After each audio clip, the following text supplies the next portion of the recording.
everybody, welcome back to Vegas Weekly for a Saturday, December the 5th, 2020. As you can see, we're trimmed all the way down again, looking clean and, well, not quite sober, but one thing at a time, right? Less than 3 weeks from Christmas. Hope that as you are approaching the holiday season, things are going well for you. I am doing well indeed, and I think we're going to try to do a live stream this Wednesday. I think. Okay? So keep an eye out. Hit that subscribe button. Hit that notification bell so you can find out if and when we decide to do that. The show over the next couple of weeks is going to be a little bit different than from what we normally do because we're approaching that kind of end of the season review. Our Vegas tips and tricks segment over the next several weeks is going to be a little bit more about my experiences in Vegas this year, some thoughts on things that I enjoyed, things that I didn't enjoy, and so forth. So we'll get started with that. Make sure you join our Facebook group if you haven't, because we're going to be doing some polls on there, asking people about the things they like, dislike, in Las Vegas, and we'll talk about that again over the next several weeks. So once again, we want to appreciate the members of our channel, Walt, Matt, and Mark. If you'd like to join them, hit that join a group option right there at the bottom of the screen, and you too can become a Vegas tips and trickster. The big news this past week in Las Vegas, and it happened almost as soon as we had recorded last week's episode, was the death of Tony Hsieh. You may say, who's Tony Hsieh? As a casual Vegas visitor, it might not be obvious to you who this was, but Tony Hsieh was responsible for as much of the growth and development of downtown Las Vegas over the past decade as anyone. There have been so many efforts over the years, governments, but public-private partnerships, whatever it might be, to try to revitalize downtown. Some have been fairly successful, some not so much. But it was really, to me, at least over the last 10, 15 years, it was the introduction of Zappos.com to downtown Las Vegas and the vision of Tony Hsieh, which helped turn an area that was a little iffy into a place that many visitors and locals alike frequent. So we're going to talk about Tony for just a bit. Again, he passed away just this past Friday at the age of just 46 years old. And amazing what he accomplished in his life. He was, I don't know how some people do it. He was an entrepreneur from, the time that he was in college. He created a company right out of college called Link Exchange, which he ran for several years before selling it to Microsoft for over $200 million. I need to sell. Hey, Microsoft, I will sell Vegas tips and tricks to you for over $200 million. No problem. So just get with me. But he was involved in several other upstart corporations.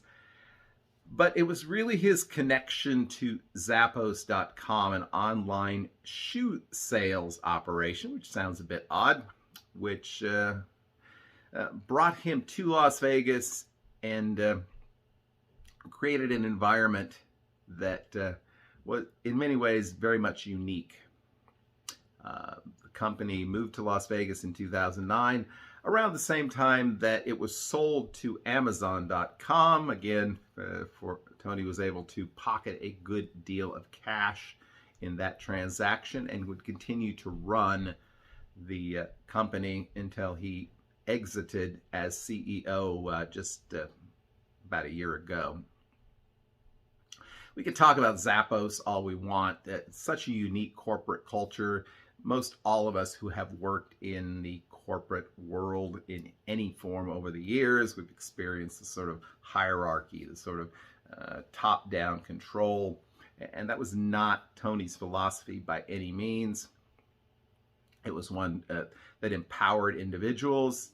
Zappos was very, very picky about the people that they brought into their organization, but once they were in that organization, they were very much given the freedom to do the things they were good at. And it was enormously successful, continues to be an enormously successful operation. And as far as those of us who are Vegas fanatics are concerned, the big moments there is when that company moved to downtown Las Vegas. I stayed at the Downtown Grand about a year ago and had a view of the Zappos operation, the Zappos headquarters from my room. It's just off Fremont Street. Tony had a philosophy of creating a corporate culture where people worked together, lived together, played together. And that was one of the things that led him to create the Downtown Project. And the Downtown Project has been instrumental in revitalizing Fremont East and a lot of the downtown area, which frankly, those of us who've been going to Las Vegas for 15, 20 years can remember a time when you were like, yeah, I'd kind of like to go to the El Cortez, but that's kind of a scary couple of blocks, to the point now where the El Cortez is in the middle of things. It's in the middle of this vitalized community of shops, restaurants, and bars. There's so much that the Downtown Project has done over the years. And while in recent years it's become a little bit more of it's kind of a real estate development firm, the emphasis there on creating a better downtown Las Vegas is in many ways the thing that has changed the city and has changed the downtown area so much. I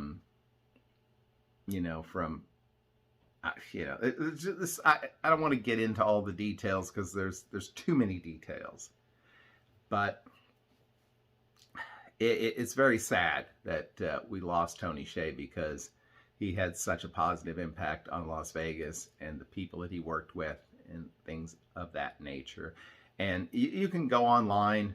There's real, honest evaluations of some of the demons he's faced and dealt with over the last few years, and demons which sadly probably contributed to his death. But just wanted today to celebrate his life and celebrate what he did to help make downtown Las Vegas what it is today. And so many people, including most of us watching today, owe him a great debt of gratitude for his vision and his follow through in terms of creating a better downtown Las Vegas. So to his friends and his family, and to all of those people who have been impacted by him, which includes almost all of us, we definitely hope that Tony rests in peace. And very sad to have lost, a person who was a great visionary in his life. So there you go. Moment of silence. One thing you'll never get on this show from our friend PJ is a moment of silence. He's going to keep on chit-chatting. We're pretty much done with the whole fall season, but now it's holiday time. Woo! Merry Christmas. Happy holidays. So, what's more wonderful during the holiday season than a hunk of burning love? And this week on our show, Paul is going to bring us a cocktail by the same name. So, PJ, can you go ahead and take it away? I think you can. Yeah, I think you can. All right, here we go. Hello, ladies and gentlemen, and welcome to another episode of Cocktail of the Week with your host and not a professional bartender, PJ. Well, hello, ladies and gentlemen, and welcome to another episode of Cocktail of the Week. John, how you doing? How's the Christmas shopping going? I bet your guys' store is packed with people, right? Not everybody shops online. Right, everybody? You all don't just sit around shopping online, do you? You do? Most of you? Yeah, kind of me too. Hey, today we're going to be making a holiday drink. And as you can see, we're semi-festive outfit. Today's drink is going to be called the Burning Love Martini. And my friend Ray, who has on It's All About the Cocktail, I saw him make this a few weeks ago. And me and a rum chata lover like I am, I thought, I'm going to make this cocktail and present it to all of you. So this is courtesy of Ray. His site is It's All About the Cocktail. Also, this lovely rum chata bottle was made by some friends of Tamara and Gord, Vegas Best Ideas. We Sparkle, I want to make sure I get it right. We Sparkle Las Vegas, Chanel, I think I'm saying that right. I hope I'm saying that right. She made this for me. What a wonderful woman. And I saw her again this past October. And you might have seen her at the Shot Fest at Tamara and Gord's. Anyhow, so we're going to have rum chata. We're going to have vanilla vodka. We're going to have some Fireball. We're going to mix all that in a martini glass, which is currently icing. And then we're going to shake it up. And then we're going to put that puppy in this here belly. You guys ready? You ready to do some drinking? I thought so. All right, let's get started. Move this out of the way. Let's bring in the shaker. Slap some ice cubes in there. Oh, nice.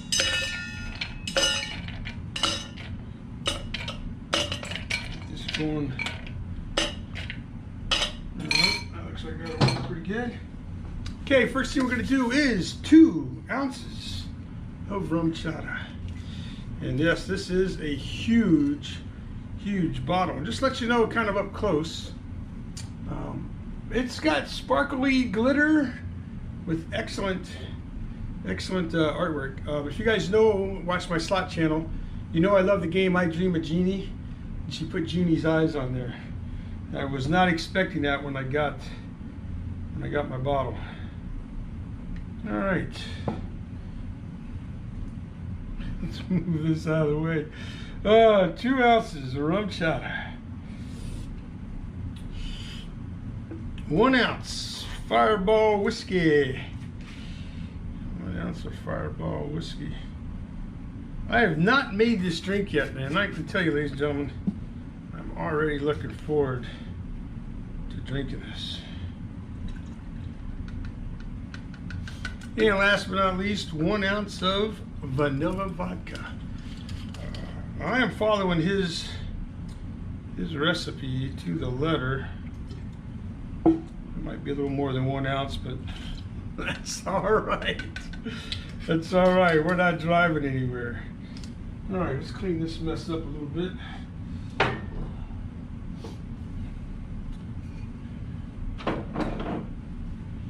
Fireball out of the way.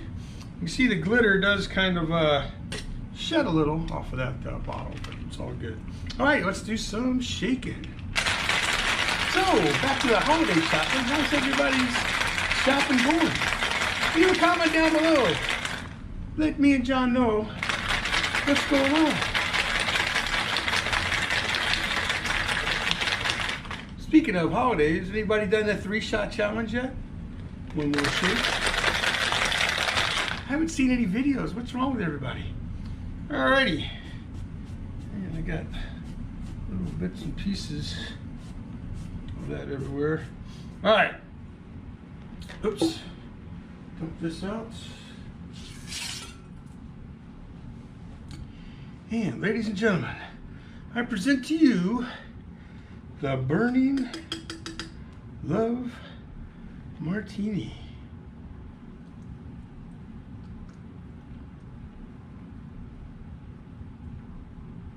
Oh man, that really smells good.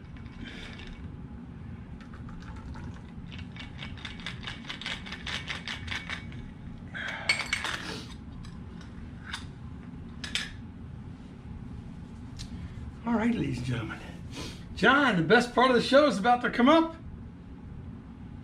First of all, to our host, John, thank you very much, man, for having me back for another weekly episode. Cheers to you, my friend. Ladies and gentlemen, the Burning Love Martini. Cheers. Oh, God, oh, man.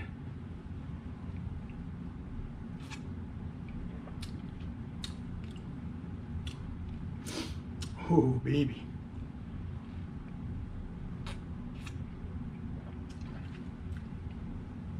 Oh, baby.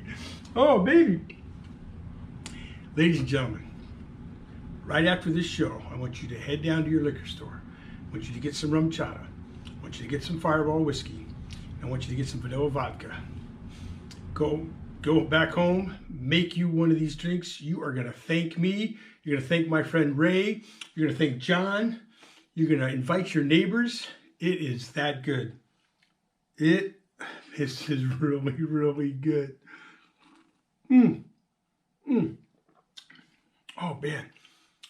The Fireball is strong in this one. The rum chata, a little bit of everything's got a little bite. Everything gives you a little flavor, but what a great mix. Ray, thank you very much, sir, for putting this fine drink together. And some of my other followers out there, Dave and Vino, make this drink. Give it a shot. I think you're going to like it. John, ladies and gentlemen. Wait, I can't send it back to John yet. Why is that? Because I got to ask you guys to do me a favor. Thumbs up this video. Leave a comment down below. Tell people how much you like the hat. Tell John how much you like the show. And most importantly, ladies and gentlemen, have you told your 2 friends so they can tell 2 friends? Let's make that tell 3 friends so they tell 3 friends. And let's get John to 10,000 subscribers. All you got to do is hit that button. Tell your friends to do the same thing. Let's make it happen. What a great Christmas present. It costs you nothing, ladies and gentlemen. It costs you nothing. All right, with that, me and my Burning Love Martini are out of here. John, happy holidays, sir. Until next time. Peace, everybody. This one's coming with me.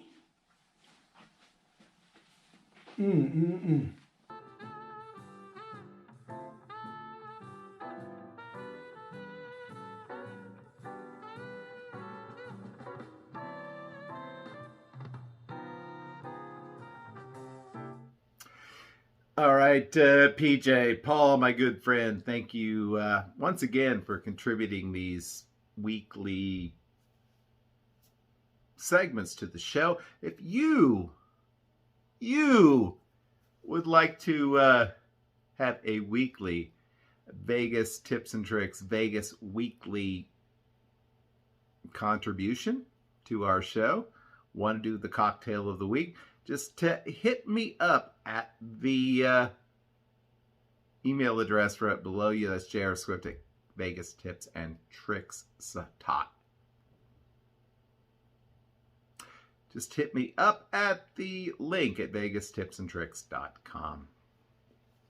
So, as I mentioned earlier in the show, we're reaching the end of 2020. It has been, let's not lie, a piece of year. So many of us have had to cancel trips to Las Vegas, myself included. I was so looking forward to my trip in late April, early May. So many people that I know and have gotten to be very close friends with who were going to be there, and then it all went to crap. But so many of you, particularly those of you who live outside the United States, this has been a ridiculously bad year, whether it's the UK or Canada or anything else. So, yeah, it's been rough for all of us. But I wanted to talk a little bit over the next several weeks about, my experience in Las Vegas over the last year or so. Some of the things that I've gotten to know better, that I've enjoyed, and some of the things that have kind of peed me off. Let's not be honest. So that's what we're going to talk about. So despite the number of changes and alterations that have made the Win Slots app not as great as it was a year ago, I've had the opportunity to spend 6 nights at the Wynn Las Vegas, and it's a beautiful hotel property. If you've not checked out my hotel reviews, I spent like 10 nights in Las Vegas this year, which is at least 4 or 5 less than I hoped to, and 6 of those were at the Wynn. It is an amazing property. I've had a great time playing there. Surprisingly enough, over the past couple of months, I've gotten a number of offers from them. I assume because things are really down right now. But a number of offers from them that are very enticing and maybe even better than the offers I could do playing the Win Slots app. But it's a great property. And you don't have to just ask me. You can ask, my Ask Pennies for Vegas. You can ask Lee777 on Twitter.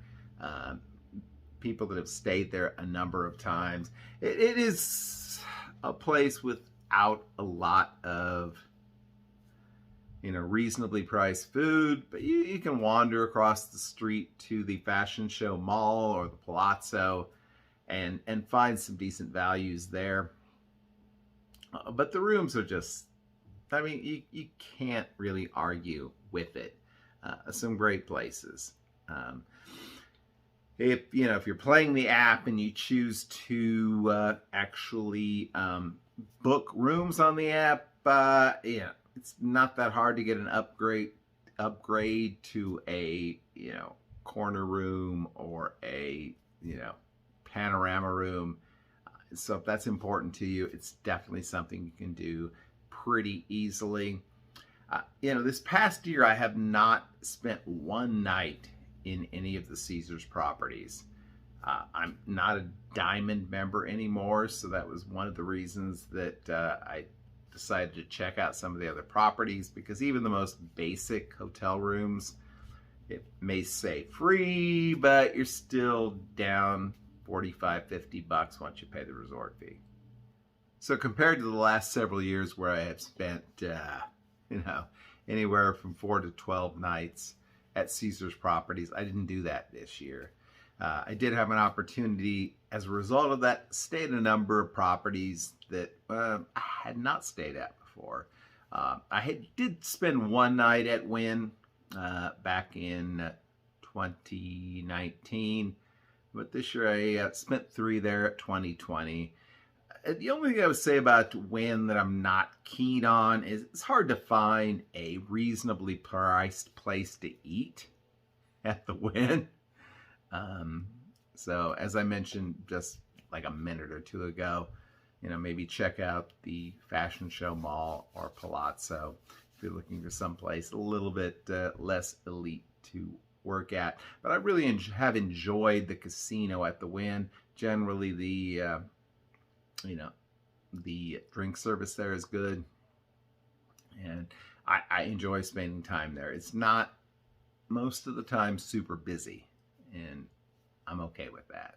But so spent some time at the Wynn. Spent 3 nights this past year at the Luxor.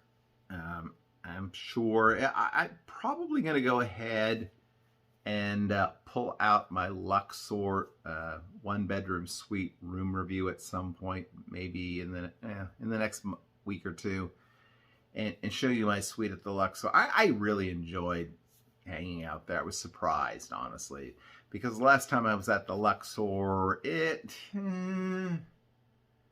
place was kind of scuzzy, to be honest. But this past trip, most all of the machines were working, decent drink service, and I did enjoy my time there. So it was good to connect with Luxor. Definitely would have no problem connecting with those folks and staying with those folks again. All the other places I stayed this year was I stayed at the Cal for a night, and I've stayed there before. It was fine. And stayed at the night at the Apache at Binion's. You know, I don't know. It might be haunted. I woke up that morning. Let's be honest, I had way too many drinks, but woke up that morning and I was like, what the hell happened in this room? So it's not a bad place. So, you know, if you want to check it out for a night or so, sadly the Four Queens and Binion's apps are no longer offering any sort of prizes, but it's not that hard and difficult to get a inexpensive room at Four Queens or Binion's. So if you want to check it out, do so. Obviously, the biggest event, I think, this year, certainly downtown, was the opening up of Circa in October. Sorry that I missed out on that. Sounds like the hotel is going to be opening up right after Christmas. And if I get back there in January or February, I'm going to try to spend at least one night there. But what an amazing thing, honestly. It's been, you know, close to 30, 40 years since we've seen an actual new hotel downtown. Props to Derek Stevens for putting that thing together. All the videos I've seen from that area, whether it be the the bar or the sports book or the stadium swim or whatever it is. So I'll definitely be looking forward to checking out the rooms as well. So we're going to go ahead and wrap this up for the week. I do so much appreciate all of you who continue to watch the channel and continue to watch our weekly show. We've not had a ton of Vegas content, certainly since early this year. And I don't know when we will have more Vegas content, but again, I appreciate all of you. And I hope that you have a great, lucky, and healthy week. We will see you soon.